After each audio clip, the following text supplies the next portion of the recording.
Shabbat Shalom. Whoa, what a week. What a time.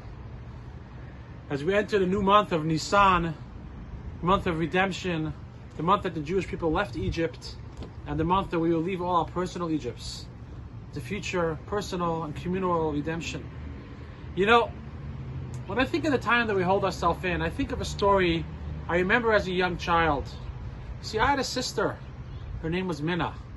As a young child of 2, she was diagnosed with neuroblastoma, a rare form of cancer.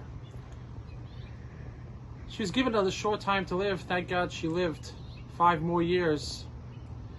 But there's a story I want to share with you about her. There's a lot I could talk about, but one story that's very apropos to where we are holding. You see, I remember when she was getting chemo and radiation, her immune system was very suppressed, so she had to be in isolation. Anyone who visited her had to wear from head to toe covered, and only one person was able to stay with her. And I remember my parents were there, and some Shabbats my parents came home, and there was one Shabbat that my grandmother spent with her. And my grandmother always tells this story, how it was Friday afternoon, Shabbat was getting closer to begin, and my young sister turned to her and said, "Bubby, we gotta get dressed for Shabbos." My sister never wore hospital gowns, and Shabbat was coming, she wanted to get dressed. And my grandmother looked at her and said, "Mina, who are you getting dressed for? We're not gonna see anybody. You're in isolation, you're in the hospital, just you and I, the nurses and the doctors." And my young sister turned to my grandmother and said, "Bubby, what do you mean? The Shabbat Queen is coming. It's for that I get dressed." My grandmother says a Shabbat since then has not passed, and when she lit the candle, she always put on something special.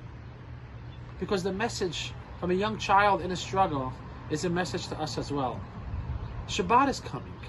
Shabbat brings comfort. Shabbat brings peace. Shabbat brings joy. Shabbat brings happiness.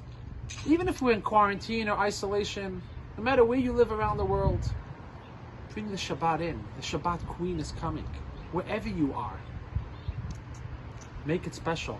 Personally, I want to encourage everybody, whether you could try to do a Shabbat dinner, light candles tonight, no matter how much of Shabbat you could do, the whole thing a part of it, go for it. Last Shabbat, 25 hours away from the phone and the news and everything, just with my family. I have to say, it was energized. I wish it was 7 days. The cycle is on our head. Let's make this Shabbat special. Look at your family and your friends, whoever you are with. And if you are just you alone, look at the Shabbat spirit. Make it special. Get in touch with yourself and those around you. And through that, you'll get in touch with the Shabbat Queen. I wish each and every one of you peace, love, serenity, health for all. And may the upcoming week bring us true miracles, which we should not have to have any of this challenge anymore. I wish you a wonderful and awesome Shabbat Shalom, Shabbat of redemption, and the ultimate redemption will be with the Mashiach, and will be in the holy city of Jerusalem with the Holy Temple. Shabbat Shalom.